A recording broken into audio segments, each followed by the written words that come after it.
Squad. I'm your host, DeMarcus, aka GDX. And what it do is your boy Dominic, aka D Young Promos. And this is the Young Brothers Presents Geeks on Fleek, Episode 8. Man, I'm not going to say there was a lot of major stuff. Well, there was like a few major stuff, and some of that major stuff, one of those things is actually kind of really sad, very sad. But not a lot of big stuff this week. Yeah, apparently it seems like everybody is still suffering from a San Diego Comic-Con hangover. Yeah. So, I don't know if I'm going to title this one Still Hungover. Or maybe call it the SDCC Hangover 2. Yeah, that's pretty much. Well, most of the stuff didn't even refer to that, so I guess post-hangover hangover. There you go.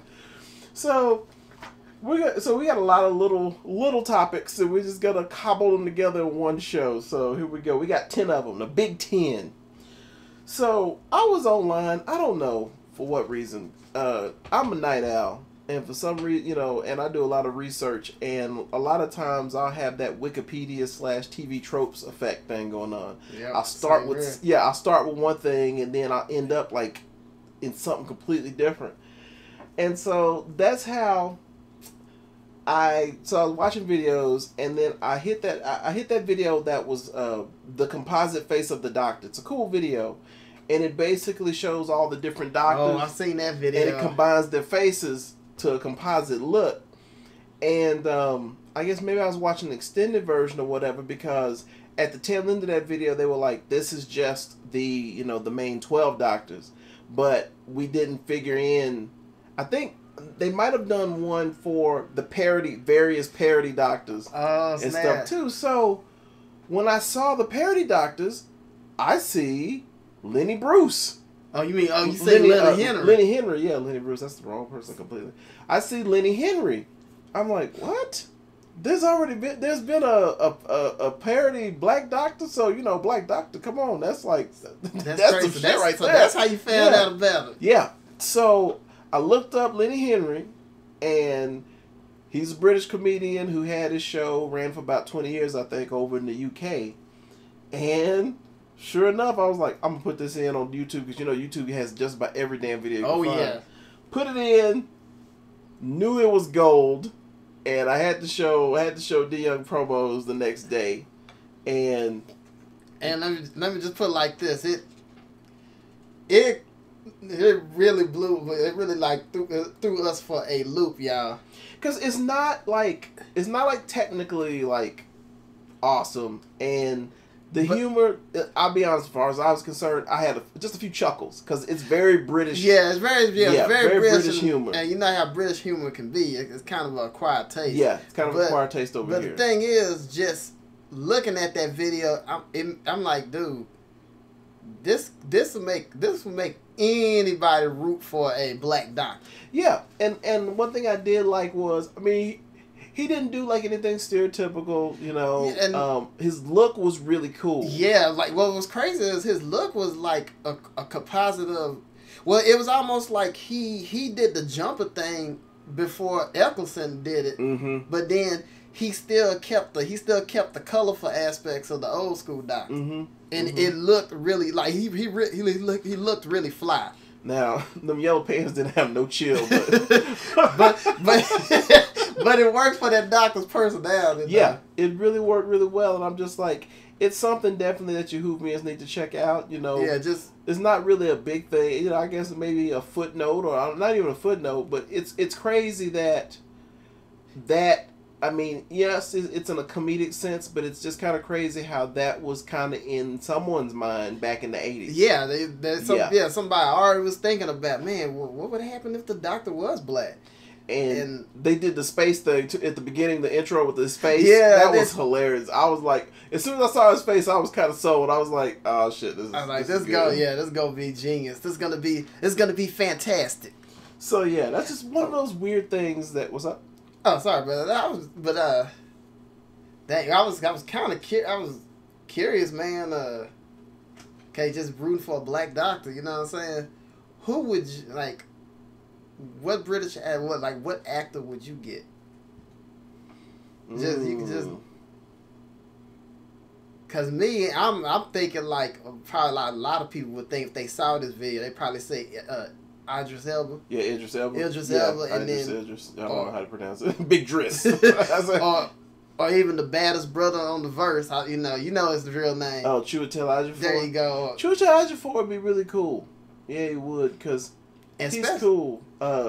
It's funny because the thirst would be strong with Idris. Oh hell yeah! The thirst would be strong with him. The thirst would be at like critical levels. Like there would be no stopping that thirst. Yeah.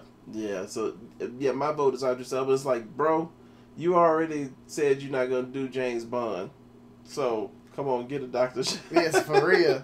You get that Luther fan base be like really excited. The Luther Thor fan base.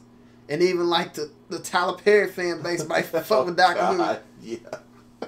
For those few people. They'll be like, is that Monty? That's Monty.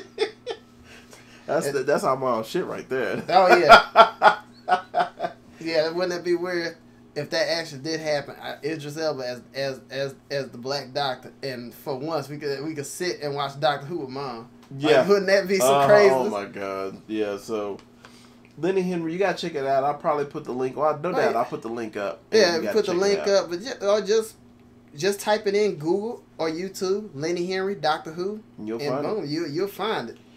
In varying qualities, so your mileage may vary which link you click on. So, I don't want to say strangeness and weirdness. WWE, we're wrestling fans. WWE had a really cool event. And it couldn't have happened to a more needing / deserving part of their roster. Not since, and it was the Divas. I hate that term, the Divas. They, it's funny. When you think Divas, you be thinking like VH1 Divas. You know what I'm saying? Well, it's funny, yeah. Like you expect Aretha Franklin to come out and challenge Paige. What the fuck? Oh, Mariah Carey versus the Bella. I might pay to see that shit. So the NXT Divas, they, in a really cool moment, like I said, it's very deserved, very needing. They really needed this because, let's face it, the Divas division, the female division of WWE hasn't been shit since the likes of when Lita and Trish Stratus and Ivory and Mickie James, Jacqueline and Mickie James. Yeah, Mickie was funny. Mickie James came in the ass end of it. Yes, she came on the very, very ass end of it. Yeah, but not since like the Attitude Era was the the women's division, really competitive, really deep. And in one quick moment, it was a quick promo with, the Bellas and whoever. They did the thing. Stephanie McMahon came out, cut a little promo, and then then Paige came out and introduced it. And wow, it was. This was the first time that like you seen the crowd really get excited about a diva, like anything Divas. Yeah, like the crowd was. They were on fire. They were on fire. You would think they was about to start saying yes, yes, yes, but they didn't say yes, yes, yes. They said this is awesome. And NXT, they had an NXT chant. Yeah, they had an NXT chant, and it was cool. It was cool as hell, man. And it's funny, man. Them girls were like, I saw a lot of stiff. Oh yeah, the NXT Divas were putting it to the WWE Divas, boy. And I didn't hear anything about any heat afterwards, so I'm guessing it was kind of, it might have been, discussed before. We got to go all out, balls to the wall. And they did, man. And the Bellas and Alicia Fox. Yeah. They took that ass whooping so well, I was actually kind of afraid that it was almost like a job situation. Like, yeah, you like they looked too bad. I was like, damn. Now I kind of feel there's a little bit of part of me that was like, ooh, because now people might not care about the WWE Divas. Yeah. So they're gonna have to do something to get back at the youngsters. They are. Oh yeah, it's probably gonna be a good little back and forth thing. Mm-hmm. But now the only thing that like. The only NXT diva I wished would have been able to go in, would have been able to be in there, is this one diva named Bayley. Bayley she's like she's kind of like a ditzy cutesy bruiser, like her. She's like a crazy. Yeah, like she's like a complete ditz, complete. Well, yeah, she's just kind of like airheaded brawler. There you go. That's the weird. best thing. But she's known for suplexes. Heck, I think they said like Taz, like she like a female. Because she be dropping plexes, man. You know what I'm saying? Damn. But yeah, I wonder. I'm just like, man, I wish Bailey would have been not ready yet. Yeah, probably maybe not ready yet because Bailey do have kind of she has kind of unique features too. She don't have like she's not the she don't have like the quote unquote classical beauty. Okay, but so yeah, but because WWE is still kind of stuck in that, still kind of stuck in that whole thing. But yeah, she's probably not ready yet. I want to get more up on my NXT, but I just don't want to pay for the WWE Network monthly just to watch some NXT. But I might have to, because that by far is like the most exciting thing WWE has to offer right now. Well, heck, man, even like when they did the little, top 10 moments of Raw, mostly NXT. That shit right there with the Divas. Mm-hmm. With the NXT Divas, that was the #1 thing. Mm-hmm. And that was my first time seeing that in the WWE top 10 stuff. It's like, whoa, okay, this is a serious deal. And closing out on this, man, after it went down, social media, it was crazy. Because I didn't think anything bad was happening. It's just I had never been used to the social media going nuts over something that was related to the Divas division. And that was crazy. And, Mick Foley said that he had tears in his eyes out of happiness. Mm-hmm. I think Lance Storm sounded like everybody was, like, proud of him. Well, dude, you just said it right there. You got Lance Storm saying, speaking praises. You know you're doing good. And then it couldn't have ended more perfectly with the new women, they each had a hold. Yeah, that was awesome. That was a very whoever thought of that was real smart. Although although he was kind of, two of them was on the same side and one of them was on the opposite end. Mm-hmm. It was cool how they set that up. It was like just and Tamina and Naomi were there too. Yeah, kicking ass, getting their ass kicked. Like I said, they were throwing some stiff fucking. I was like, damn, was she hurt? But yeah, so WWE, that's a good look. Definitely for the women's division, those ladies do need it. It's a long time coming. So hopefully that's a good a good shot in the arm for that division. And please change that title too. Yeah, that goofy little butterfly gonna change that shit up. Especially if you're gonna take the Divas thing a bit more serious now. Mm-hmm. Change that shit up. Give them a nice ass belt. Yeah. The women, they've yet to have a nice championship belt. Yeah, they need their own big gold. Yeah, and it can be feminine without pink and butterfly. Yeah, it's stupid. Speaking of badass chicks, nice transition right there. Lucy Lawless. That is the bad right here, y'all. And what do you do? Do we even know the show or what event it was? Yes, it was the Evil Dead San Diego Comic-Con panel. Oh, okay. Yeah. Okay. So Lucy Lawless, who's gonna be in Ash vs. Evil Dead, Lucy Lawless, she just put it out there. She's ready to roll on the new Xena. And you know what? I'll be down for it. I'll allow it. Yes, as a Xenite. Because I might even argue that she looks better now than back then. Well, she kind of got some of that thickness back too.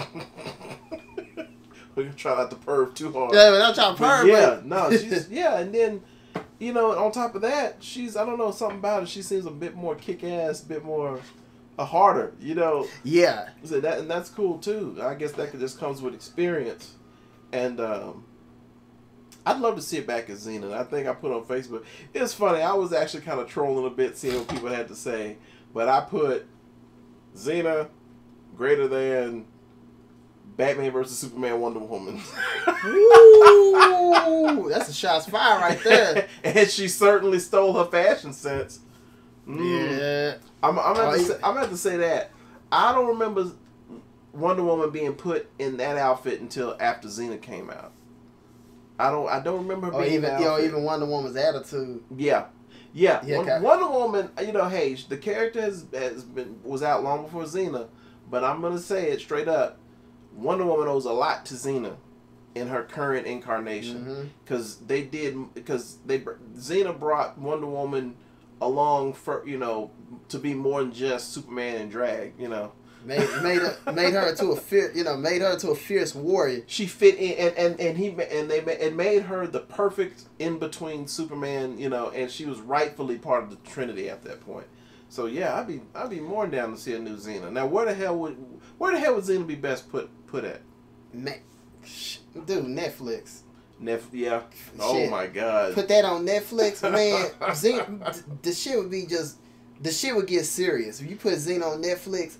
If you brought Xena back on Netflix, man, that's a wrap. You know what I'm saying? And let's be straight up, they could explore more about Xena's personal life with her and Gabrielle, because we're in a much more friendly. Well, and I think both actresses have actually confirmed that subtext was more main text. So yeah, I mean, I'd be down for it. And I said that in a non-pervy sense too. I'd be down for it. But the main. Well, it'd be great just to see the whole Renaissance Pictures production posse come together. I mean, that's what's so cool. You know, with the, you know, Ash vs. Evil Dead, you get to see everybody together. And then with Xena, it's like, man, it'd be so great to, you know, especially have Renee O'Connor, who plays Gabrielle, or a Ted Raimi, you know, to do something that's Joxer, you know. Yeah. You know, and the big thing, though, is they bring Xena back. I'm going to give him a pass. On the account that Kevin Sorbo has become a fucking weirdo, you don't have to worry about bringing Hercules back in that shit. Kevin Sorbo got weird. Kevin Sorbo is in that same category as who played Baldwin. Adam Baldwin. Yeah, like you can got weird. You can got no. It's like we like your characters, but we don't like your ass no more. You out so. Sure. And with Sorbo, I think when Xena came out, man, that just eclipsed Hercules. Yeah, so Hercules was a little nobody gave two shits about Hercules. Hercules is a lot less important with Hercules with Xena drop. All right, let's take this over to Japan, man. Okay, so this is a follow up to a story from episodes previous, where America challenged Japan to a robot fight, and what did Japan say, man? Japan say, bring it. Yep. They said challenge accepted. I even watched the video, and the dude said the reason why he accepted that challenge, he was like, hey man, John Robots is a Japanese thing, so we gonna show America how we do this. I was like, I think his hood. I'm like, I think this motherfucker trying to drop the mic, and I think he's trying to drop a mixtape at the same time. So it's personal, man. Yeah, it's personal. I'll be real. Y'all need this John Robot fight. This need to be on pay-per-view. I mean, I'll go ahead and say it. If they hyped it up really good, if they hype it up really well, push it. I might even dare to say this. This shit might be bigger than Mayweather versus Pacquiao. Oh no! I'm just putting it out there. Maybe with the nerd community, but as the mainstream brain dead masses. Yeah, yes, that's it. I did take a shot at everybody. I'm just gonna go out. Okay, you supposedly hate the motherfucker on a personal level, not just as on a boxing level. Yet you're gonna pay $100 for a pay-per-view that goes right in his pocket. Real smart there. Double thumbs up. So yeah, man, it's cool, and you know, you have to do stuff like this to kind of engage the masses. You know what I'm saying? And hey, if something like this gets kids interested in, you know, in robotics and engineering, hey, go for it, man. And it's one of the things to make science cool again. I mean, you might understand they're not gonna have guns on them. Oh no, yeah, I'm sure it's gonna be a very controlled. Oh yeah, because I heard somebody was talking about guns and shit. I'm like, no, bro, they're not gonna have no guns. Somebody might catch they're gonna end up getting murked like that dude in that fucking Black Gallagher skit Chappelle show. Bystander get murked like, okay, well, we can't do that in the first robot battle. Yeah, you can't be having like actual fucking fight. People getting mowed down on TV. We ain't trying to get to that level yet, folks. But I mean, it's really interesting. So we definitely gonna keep an eye on that one. Also from Japan. Ah, shit. Now, for some of us sneaky individuals, we already saw this, but it was in Japanese, so we didn't know what the hell we were watching, what they were saying. But recently, the Attack on Titan trailer came out for the live-action movie. Yes. Yes, they're going to do a live-action movie, Attack on Titan, and it's done by Toho. Yep. Same company that did Godzilla. Now, they gave us just a little... Now, the director gave us just a little tiny taste of what we had in store for us in a car commercial. Yeah, it was in a car commercial. Yeah, and even then I was like, okay, those Titans look terrifying, and I like what I see.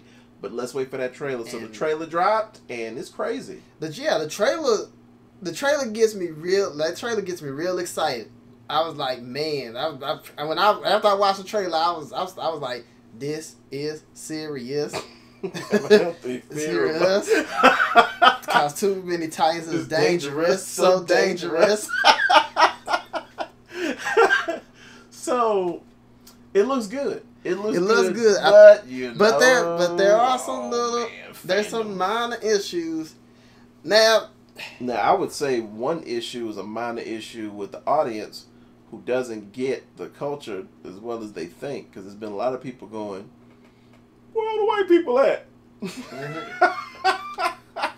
But you know the funny thing about that is like, okay, now you see now you know when you say that shit about that.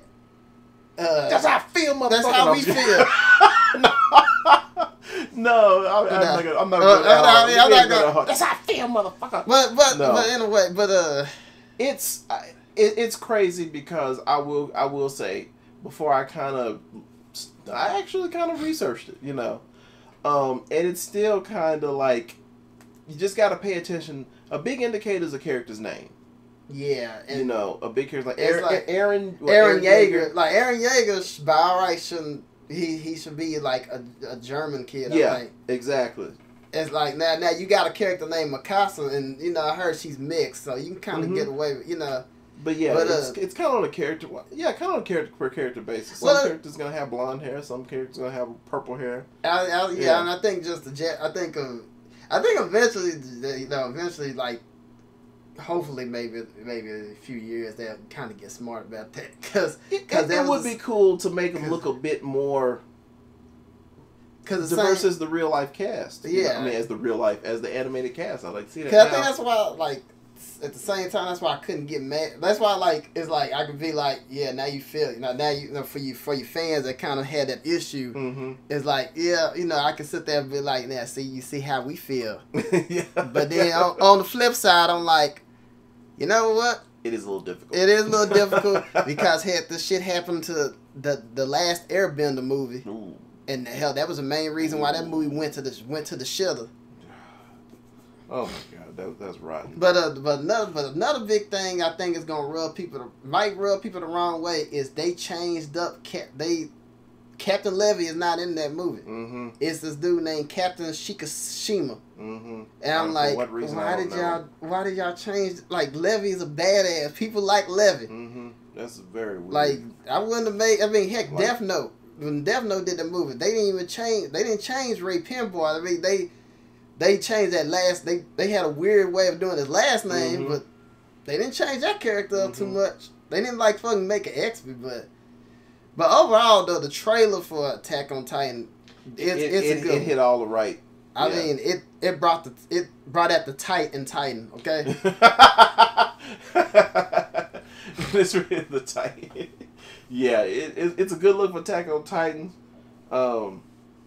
Really good look for Attack on Titan. The action scenes just... Ooh. Oh, that 3D maneuver technology. I was like, man. That's good. I mean, I'm sorry. I mean, we could bring it out in America, but just that visual, that exciting visual, that's only in Japan. That comes from that Toku experience right there. Yeah, only that's that Tokusatsu experience, boy. Yeah, Japan let's be straight up. Ours would be straight up just all CGI. You barely see the actors. Yeah, it'd be horrible. Yeah, it would be terrible. So, I mean, yeah, especially if they didn't get like a Raimi You know what I'm saying? Or a director that's known for doing practical effects. Yeah, we would. That shit would be so CGI, and it'd be conspicuous too. Now my problem is, now I know this is just a trailer, but man, I get so worried about Japanese manga to live action translations because most of the times it jumps off at the beginning, and then it takes at the end it just peters out. Or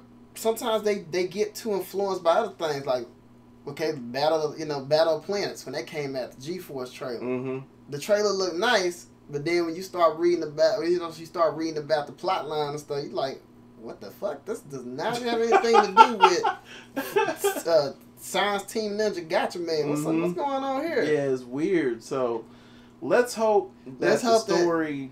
Let's hope that Attack on Titan is as good of a translation as like the Death Note live action film.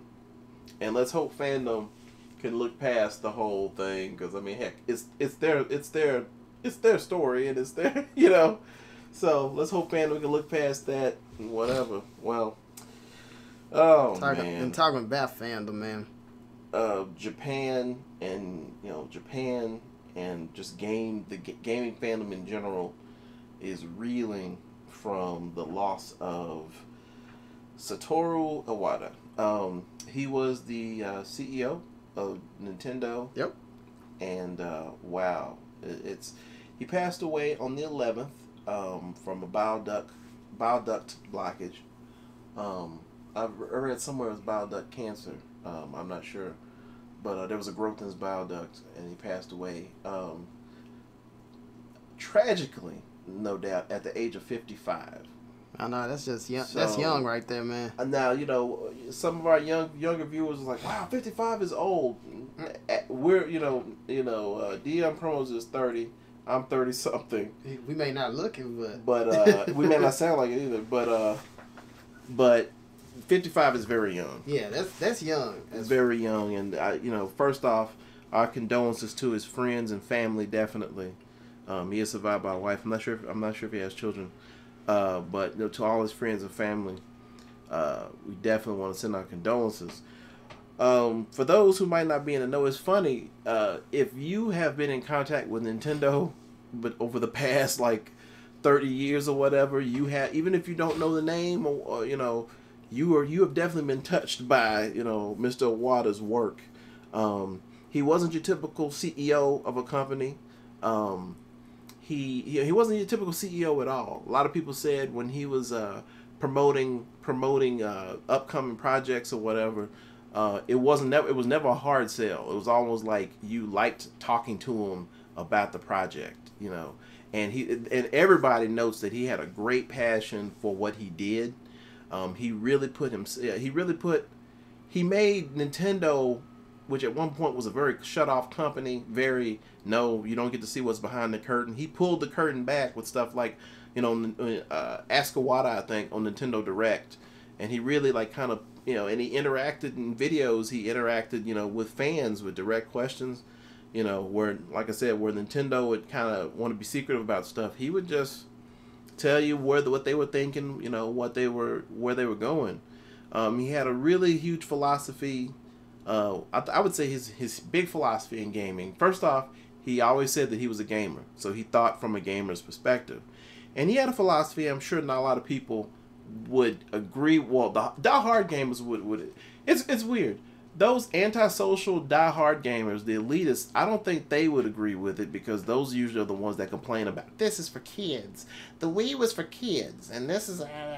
Well, Iwata had the philosophy that all games should be playable by everybody. They should be able to enjoy it. It should be fun. And yeah, the Nintendo Wii, which is Nintendo's latest and greatest success, the Nintendo Wii wasn't technologically superior, but I will say one thing: it's definitely a fun system. It's like the Wii pretty much is the example of this man's philosophy. Yeah. Because I mean, when that Wii came out, kids were playing it. Heck, you had older people who never even messed with games before they were playing Wii games. And like I said, over the years he's produced so many games. Definitely had a hand in creating Kirby. A lot of games. He pulled some games from the brink. A little game called Earthbound, also known as Mother in Japan. That game was on its way out, and he pulled that out the fire, and he made it playable and he made it work. So, and then as far as actually coding, I mean, he got his hands dirty up to recently with coding. He would add some little code, here. So he still did that, even recently, man. So, and I think the most awesome thing of all was Sony, Microsoft, competitors actually gave him respect. Gave him his respect, and that was awesome. And just kind of closing out on this, I gotta say, the internet has become, in some regards, a really just dark kind of place. A lot of people have kind of made it it's not a great place sometimes, especially in the gaming community. Gaming community has a lot of its ills that are really hard to deal with. Very seldom can people get on the same page, but I'm really proud of the gaming community because in all of the tributes to Mr. Iwata have just been heartfelt. They just showed nothing but class. Yeah, showed a lot of class, a lot of heart, and it's really sad. A lot of them are sad looking at them. Oh yeah, I've seen some of the pictures. It's just oh man. So thank you very much, Mr. Iwata, and a round of applause to you. Yeah, he definitely touched gaming, and definitely a big loss. So, rest in peace, Mr. Iwata. More video game news. It's hard to transition from that, but more video game news. Capcom announces after the DLC on disc that you have to pay for extra tobacco. Street Fighter 5, the DLC. Yeah, that's. I told Nick, I was like, yeah, I know the reason why this is such a big deal. Street Fighter 5, the DLC. Supposedly, it's going to be unlockable through gameplay. Basically how we did that shit back in the day. Mm-hmm. None of this shit where characters are already on the disc that you buy, but it's locked. I think Capcom learned the lesson from that. Oh yeah, it was pretty much. It was like, and that is the moment we realized we fucked up. Because they did. You had people who were, the knights, the Capcom knights. Is like, no. This to me, this is how it was done old school, and. Maybe this is where my age kicks in. DLC, man, I feel weird about, and it's funny because DLC, without a doubt, this is kind of how the game companies have to make their money, make the money. Yeah. But there's a certain way that you do DLC, and having them already on the disc, but the player can't access them except through payment, that's not the way to do DLC. Definitely not. DLC should be stuff that helps extend the life of the game. That makes great DLC. Like your game, when you put it out, like with Street Fighter, it should already have all the characters that it needs, for the so the experience can be complete. Yeah. When you play that game without DLC, you don't feel robbed or anything. DLC should feel like extras, cool extras. Mortal Kombat kind of does it right with stuff like Jason and Freddy. And Predator. Yeah, and Predator. You don't need them to finish the game, but damn it, they are fucking awesome when you buy them for the game. And so that's really cool. That's really cool that they're doing that. Now, if they want to put other characters in, which I think is a genius idea. Yeah, because I've always, in a way, it's kind of like they trying to pull a Mugen here. Yeah, unlock the characters. But just being able to have DLCs where you're adding characters. Because I've never understood. It's funny with Street Fighter. I never understood why they always had such a limited roster of characters, and they never had like a robust roster of characters like Tekken and Mortal Kombat. Yeah. I'm hoping that with some of these DLCs, you see characters from other games. You know, you see characters from the other games, or even games like Street Fighter EX. I don't know why Capcom doesn't roll like that with Street Fighter. I know it's like it's heresy right now in what we're speaking to the diehard Capcom. I think maybe because they engage other companies so much in crossover games that I think in Street Fighter they want a pure Street Fighter experience. You see what I'm saying? Well, yeah. Well, and I think that's why I just stick with your Street Fighter EX characters or even Street Fighter characters that may have been in the the cartoons. Yeah. Heck, I mean that'd be kind of cool. It'd be cool to see maybe animated Captain Sawada, Counter Blade. Sawada can go somewhere. God. Oh, why did they make that character? Oh, well, because they couldn't put Fei Long in there, I guess. So, yeah, good move by Capcom. And hopefully it becomes a revolutionary move to make other companies be like, okay, let's do this. Let's not do any more fuckboy shit with DLC anymore. Yep. let's because I have no problem with DLC. There's been some great DLC that I've gotten over the years that I can say, yeah. Especially the stuff that comes out 2 years after a game is out. I remember Warhawk, PS3 title. Some DLC came out late, like 2 extra maps and another vehicle, and it actually put some life on that game. That's what I like. I don't like that stuff where a game comes out feeling half cooked. It's just so good. Very good look for Capcom. Now next up. Get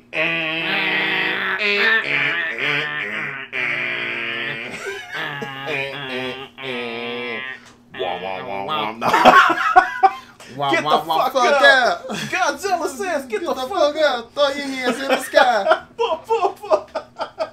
Ladies, no, not gonna finish that part. Gamer girls. No, I'm just kidding. Okay, I take it back. Yeah, we just fucking with y'all. You're fucking with you. We just playing around. Godzilla makes we saw this trailer late. Like, I don't know if it was revealed at E3 or San Diego. I don't know. But I just kind of happened upon this because I've got another series. On my channel that I'm cooking up right now. And so right now I'm kind of doing research. So I looked up because I wanted to put Godzilla versus somebody. And, well, actually I was looking for somebody to face against the Titans from Attack on Titan. It's kind of hard looking up giant characters. So I looked up Godzilla and I was like, no, that's a horrible battle. Yeah, he would destroy the... He'd go for the nape of that neck. Yeah, he would annihilate. Especially with that radioactive breath too. Yeah, boy. He would destroy them. So it really didn't work for that purpose. So, but for some reason, the Godzilla game popped up in the search results. So I was like, okay, let me check this out. And oh my god, that trailer is just, man. They feature all of your favorite monsters, and then some. Hell, they even got fucking Jaguar up in that piece, man. Yeah, and he is getting his drop kick on. Yeah, he getting the drop kick on, and that handspring. And like I was just waiting on Jaguar to say, but that backflip though. But the biggest thing with this trailer, the biggest reveal. They have 2014 Godzilla, known as Hollywood Godzilla. That's what they call him. And they had both Godzillas face off with each other. And he was a little bigger. Yeah, that was cool. Wow, that was really cool. And they even did a little stinger at the end when they revealed that another Godzilla was gonna be in that 1964. 64 Godzilla. Yeah, if you're a Godzilla fan, if you're a if you're a kaiju fan, yeah, this is the game to get. Now, well, I'm going to say this game should interest you. I can't in good faith suggest you buy it or whatever, because we looked at a gameplay video and it was a little slow. Yeah. And that bugged me because I played Pacific Rim. Yeah, I played Pacific Rim on PS3. And that game, it looked beautiful, looked great, but They move just like they did in the movies, and that's a bad thing. Slow and clunky, and I didn't. And so the Godzilla games, I mean, visually they look like the films, but it's slow. They move just like those. They lumber. They lumber like the kaiju battles usually do. And the only one that's fast is just Jaguar. And serious lack of moves. Yeah, it seems like it's just you just slam at each other. I mean, that's what they do in the movies. Now, one thing I'll definitely give it is it looks like the movies. Yeah. Like, yeah, it has that look to it. Kind of hope it has a story mode. You know, it does. So just to watch. Yeah, I think it has a story mode. Yeah. Oh, so you can look at the cinematics. Yeah. It's $60 right now. It's brand new. Recently came out. $60 on PlayStation. I'm not sure if it's a PlayStation exclusive. I'm gonna have to wait for it to come down a little bit in price. Yeah. And especially if it's I'm not sure if it's. I don't think it's download only. I don't think so, but I have to see. So it's definitely. What's up? Oh, sorry about that. It's definitely. I can't say a rent. There's really not the mom and pop stores where you can rent games don't exist anymore, man. Oh yeah, you can't rent this motherfucker. Hopefully there's a demo or something, man, because I don't want to spend $60 on it just yet. I have to. Maybe I'll look up some videos and see. And I do hope they expand on the DLCs. Now, DLC, yes. Let's get to that because I'm just kind of rambling about the other stuff. DLC stuff that we felt was left out or cool little nods that we thought would be included, because I don't know. I think it's fan appreciation. One thing that I appreciate as a fan is when a company can embrace not only the stuff that was great in the past, but sometimes it's failures and have a good laugh at it. Now, Toho did in one video game with 1998 Godzilla. Yep. Hell, they actually retconned him as Zilla. Zilla, yeah.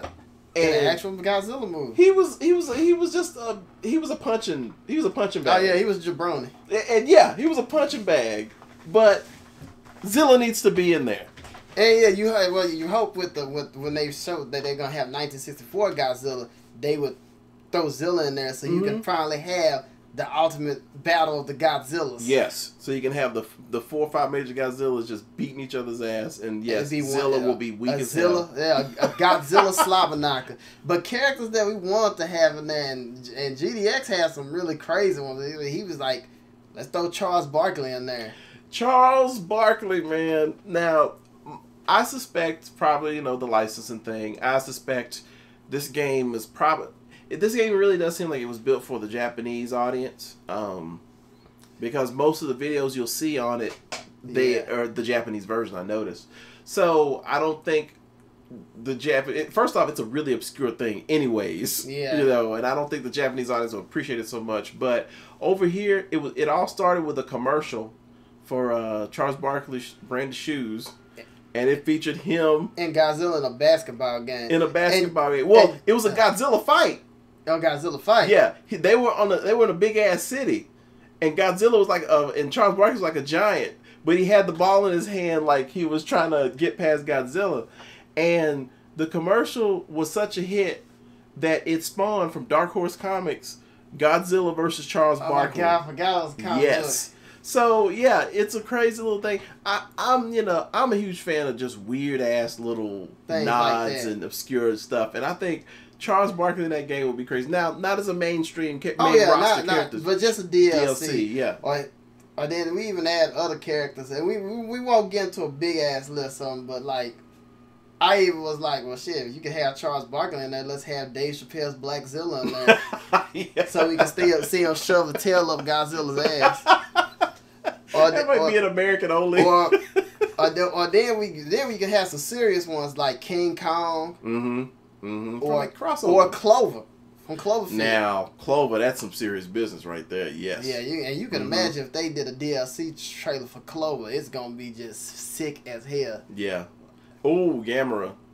Gamera. Maybe cool. if they got along. Yeah, if they got along with the other company, Gamera. yeah, Gamera that would just sell everybody. Yeah, Gamera would be dope. Ultraman. Ultraman. That's some shit we want to see right there. Like, I was like, man, come on, man, DLC. Yeah. If the game sucks, that's one thing about DLC. No, I was just talking about DLC. That's one thing that's cool about DLC. Well, it couldn't be DLC, but that's one thing that's cool about modern day games. If your game is fucked up, you can release a patch. Yep.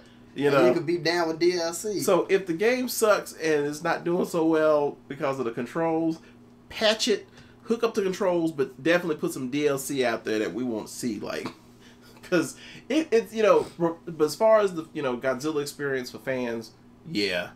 But I think they could have pushed a little bit further. I think just expand that roster of monsters a little bit better. And we'll probably, if we get a chance to play it, we'll definitely. Or heck, y'all know me. I'm gonna be watching the Cinemax. If the Cinemax is even watchable. Yeah, on point. Yeah, for real.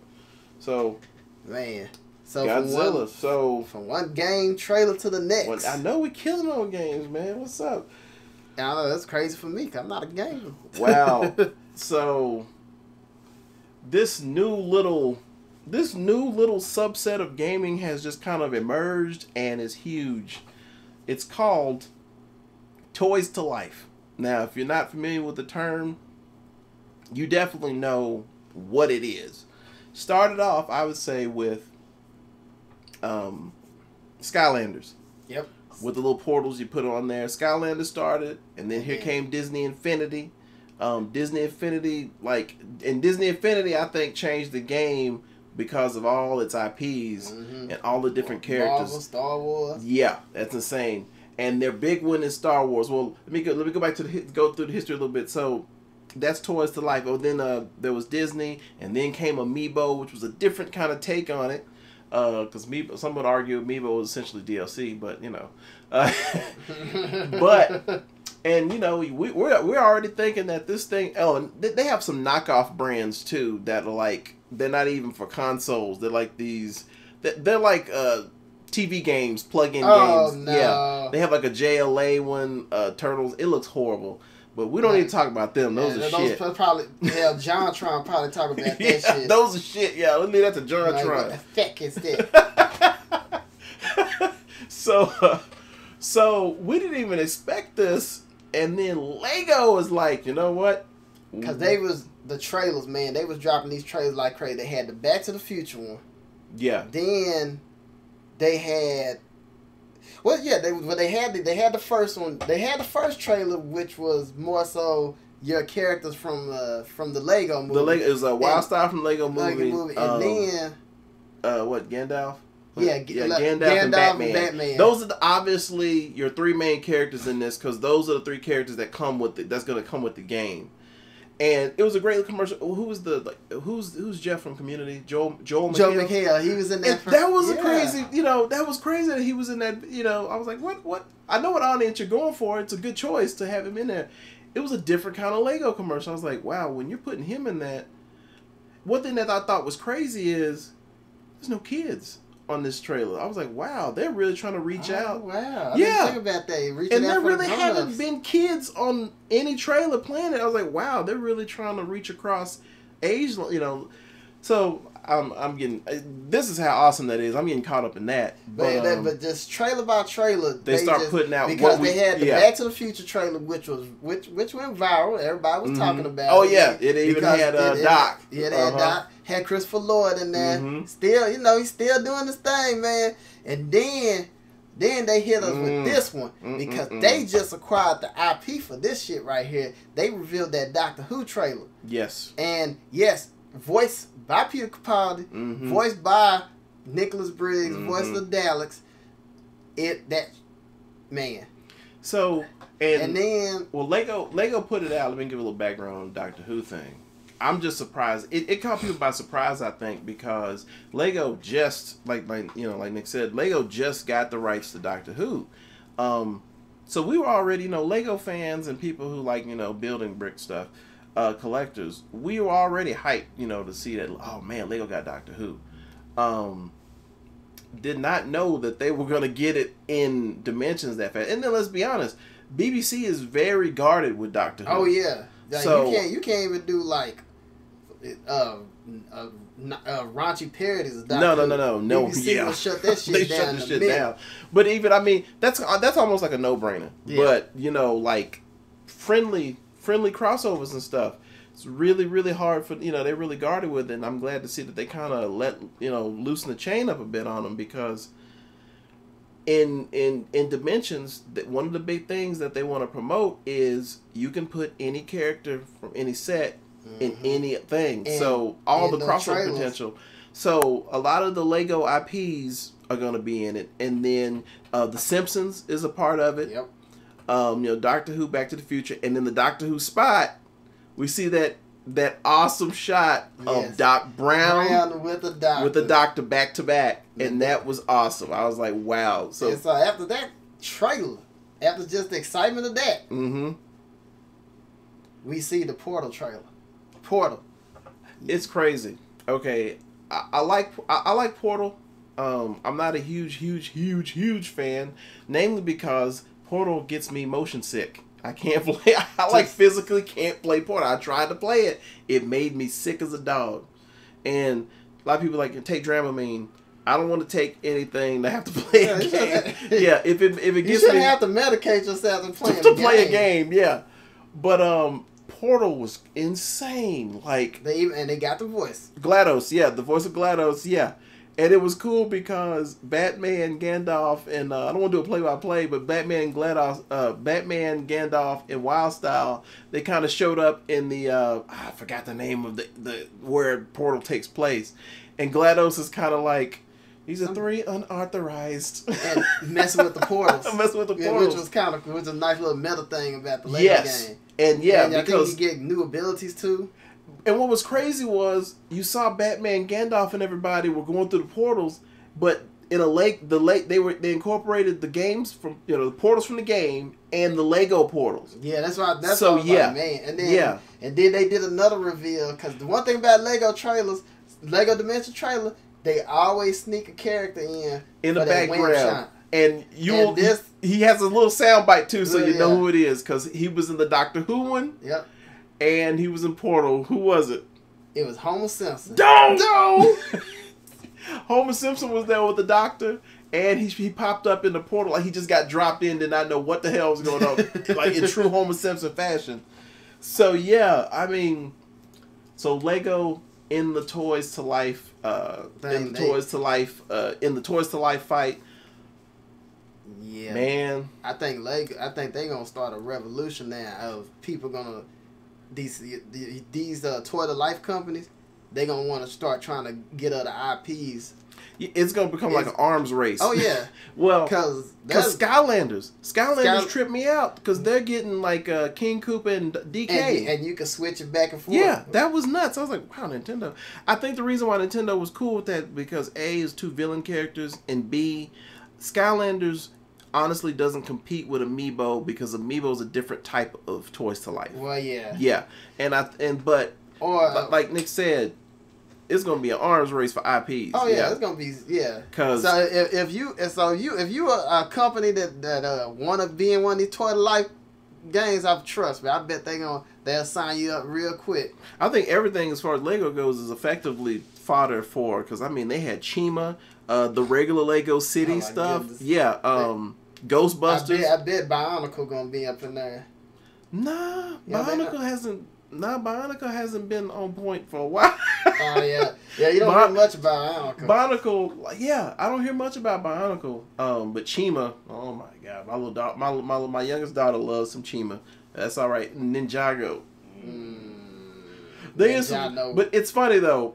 It's funny that you mentioned Bionicle, because I would have preferred Bionicle, and I would have preferred that manga line they did years ago. Oh my goodness. that manga inspired anime. But you know, Lego was putting hurt, because, man, I'm gonna put it like this, and then we're gonna get off of Lego Dimensions. People were more hyped about Lego Dimensions with the Doctor and Back to the Future and all that, a little more than Disney Infinity 3.0 with Star Wars. Because the big thing for Disney Infinity 3.0 is Star Wars. I'm like, if something is eclipsing Star Wars, y'all gotta look out. Like, step your game. I was like, you gotta step your game. And Disney, seriously, just try to include some Disney afternoon characters. Or we'll leave it at that. Yeah, and don't abandon the previous versions. Yeah.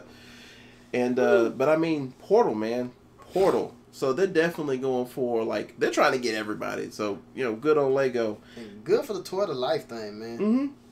You know, because great avenue for games. That's all. Yeah. Right there. That's DM Promos killed it right there. Yeah, that's just, it's perfect for games. It's good for business, as JR would say. And now Triple H. Business just picked up. There you go. That's the best. Yeah. So off of gaming, man. Look at us on gaming. We don't normally talk about gaming. Yeah, I know. It's strange for me. Now, real strange. This ain't more Marvel, more problems, because technically we don't consider this shit Marvel, but it is, but it's not. Oh, we're gonna end this one. We're gonna have us a little mean fun on this one. Oh goodness. So, the X-Men Apocalypse. Out of nowhere, they drop a cover to well, it's a cover to X-Men Apocalypse, the movie. Yeah, X-Men Apocalypse, the movie. It was on Entertainment Weekly. Yep. Where else do they do these reveals at? Man. Okay. I want to end. We want to end these on good notes. So the good stuff, I think the good one we need to save for the end. Let's go. All right. Let me put my tablet down. Let me crack my nugget. We about to go in on this mother. Oh Lord. The 800-pound gorilla in the room is Apocalypse. Mm-hmm. Okay, this we could say that he's essentially the not MCU, the Fox CU, Fox Marvels. That's what it is. That's it. The Farvel. It's Farvel, baby. Fox fake Marvel universe. He's comparable to their Thanos, hands down. And you look at that damn picture, and he does not. He looks horrible. He looks like a reject Stargate villain, man. He looks like a reject Stargate. He's like a reject Stargate villain, but the internet called it. They called it. They said this motherfucker looked like Ivan Ooze from the original Power Rangers movie back in 95, 90. Yeah, that. Wow. I'm like, man, it's just like, man. I think when Apocalypse see the X-Men, he gonna be like, the X-Men. Where's my autograph bill? He looks horrible. I'm like, it's like, well, here's the thing. Like, I wouldn't mind the costume, but the face, y'all couldn't get his face right. The face, man. Like, seriously, real, man, like Marvel got Thanos' face right. I'm just gonna be. You can call it vulgar, but nah, he looks like a purple dickhead, man. It's horrible. Man. He really does.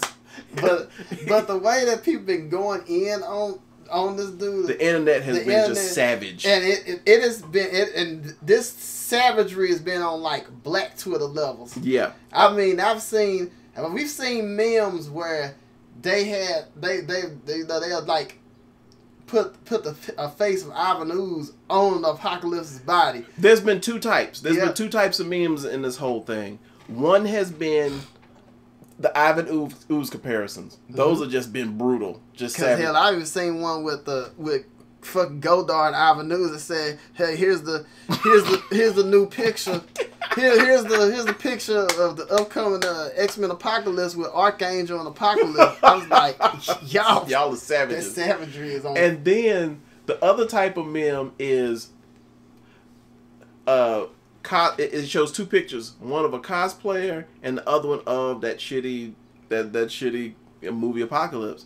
And the cosplayer looks just like Apocalypse. Well, I remember seeing because I remember watching the episode of Comic Book Girl 19, and there was Apocalypse I think it was Apocalypse cosplay they did, and that shit looked perfect, serious. Mm-hmm. And the funny thing is, well, you know what? Comic Book Girl 19 fucking pinned the tail on the dot, because she said, you know, I think she said in the video, like, hey, they did a real good job with this cosplay, but she said that the movie was gonna, you know, I bet the movie's gonna fuck it up. And just how arrogant does I don't know if arrogant is the right thing.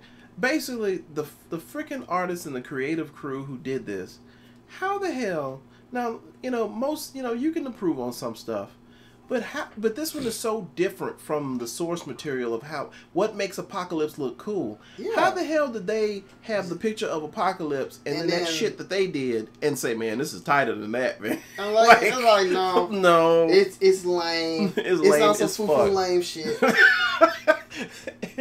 And yeah, it looks horrible. Like, this is the worst case scenario when it comes to, you know, movies. Translating. This is the shit. Character. This is basically the shit that you stick in those people's faces who love to defend the whole. Well, it can't be like the exact source material. You put that in their face, like, this is what happens when you stray too far, especially from a character who has a look. Mm-hmm. Like, I don't get it. Well, what the hell was y'all think? Well, you know what? I know what they was thinking, because the sad part is, see, they know. See, all of us geeks that's going in on this, we know they fucked up. Mm-hmm. But see. They are banking on that the mainstream audience are still gonna dick ride them. Yeah. Well, yeah, and Yahoo had they were talking about it. It was like this salty ass little article talking about the fans are flipping out again about you goddamn right flipping they out. Did this about the Joker. They did this about so and so, and they said the fans did this about Joker. They did this about Batman. Affleck is Batman. They did this about Daredevil. And, well, then they started singing their praises. I'm like, hey, the dude might be a great actor. That's fine. But, yeah, you know, the thing is about Joker, you had Heath Ledger just kicking all kinds of ass. A lot of people don't like Dirty Joker, but he did such a great job as Joker. You didn't see that. Batman, he looks like Batman. And, you know, that whole Dark Knight, that looked great. And then you go in Daredevil. Daredevil was a shocker. You know, mm-hmm. It was just totally good. But this just looks atrocious, man. I just like I said, when I saw that picture, I just wanted to sing, "Uh-oh, here comes trouble." He is still killing him on that Power Ranger Avenue shit. But so yeah, now the sad part about the whole thing is that Apocalypse is overshadowing what looked fucking amazing. Yes. No, who looked amazing. Who looked amazing. I got 2 words for you. Olivia Munn. Now, jeez. Your man is married, so I can't say what, you know. But she is. I put it like this, and nobody argue with me. You know, how everybody likes to argue with everyone's opinions on Facebook. I put this shit on Facebook. Nobody argued. As a matter of fact, I got a bunch of thumbs up on it. Was Olivia Munn as Psylocke was on the Patrick Stewart as Professor X level of casting. Yes. Very smart casting. And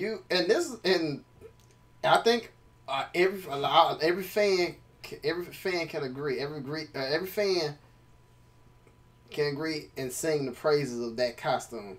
Now, it's funny, before that,